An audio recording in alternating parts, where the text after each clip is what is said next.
I want to talk about this interview, a recent interview by LinkedIn reporter on LinkedIn News, and it was of Brian Chesky from Airbnb, the CEO of Airbnb, and he's talking about March of 2020 when Airbnb decided that they were going to make some drastic decisions and drastic changes to the Extenuating Circumstances Policy.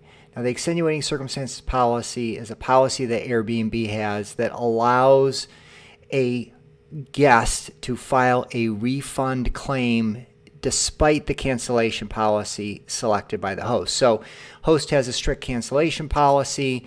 That means that they are going to lose half of their reservation if they cancel outside of 7 days.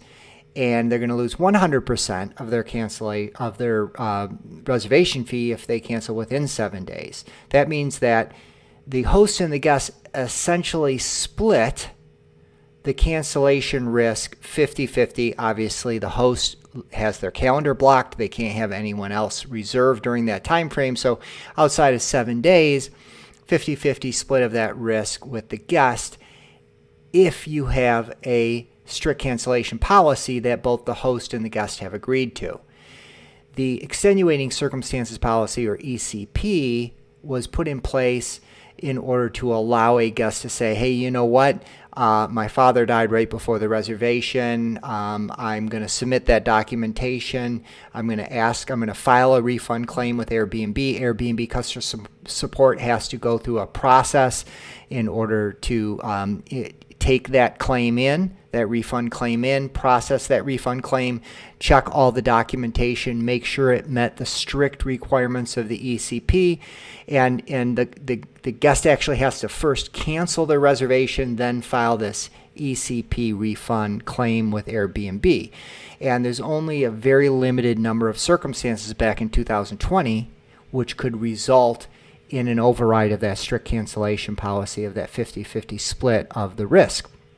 Well, the pandemic did have some ECP exceptions which might apply. So under the Extenuating Circumstances Policy, if there was a border closing and there was no way for the guest to get to the reservation, that guest could cancel their reservation, file an ECP claim, and then thereafter they can potentially submit enough documentation to show that the border's closed and they have no way to get to the reservation, and Airbnb would process that claim all the way to the end, and under that scenario, likely approve a refund despite the strict cancellation policy. Or if a guest had COVID and submitted documentation showing that, in fact, they had COVID, a dated doctor's letter noting that they had COVID and could not travel was required by Airbnb, then that would result in a refund overriding the strict cancellation policy. But here's what happened in 2020. Airbnb was in crisis, and it already had trouble staffing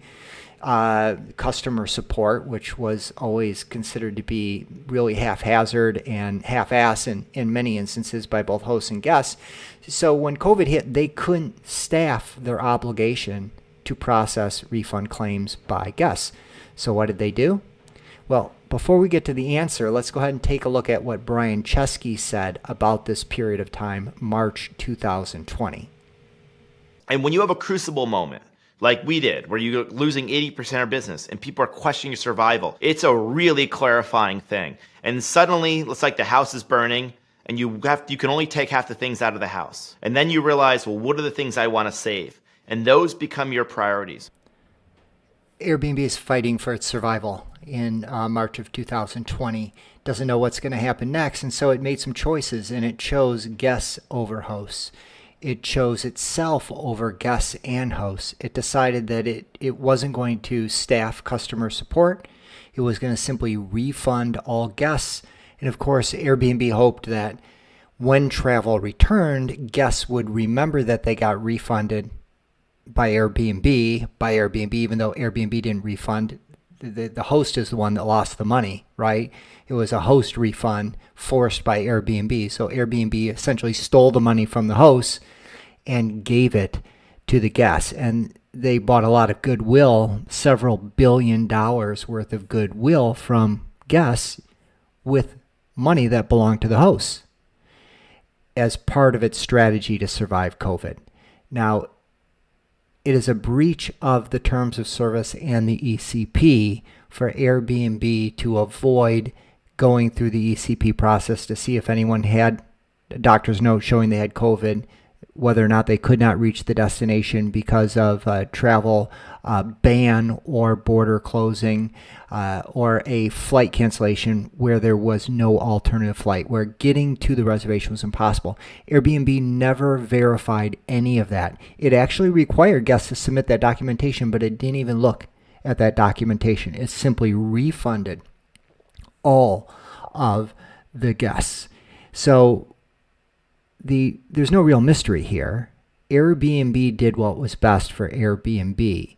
That's why we have brought COVID refund claims in arbitration on behalf of hosts against Airbnb. That's why arbitrators have decided in favor of those hosts in many instances, ruling that, in fact, Airbnb breached its terms of service and its extenuating circumstances policy when it arbitrarily decided that it was going to refund all guests despite the strict cancellation policy without having guests go through the ECP claims process. So we have had clients who have received six-figure in payouts that they should have received, but for Airbnb refunding their guests.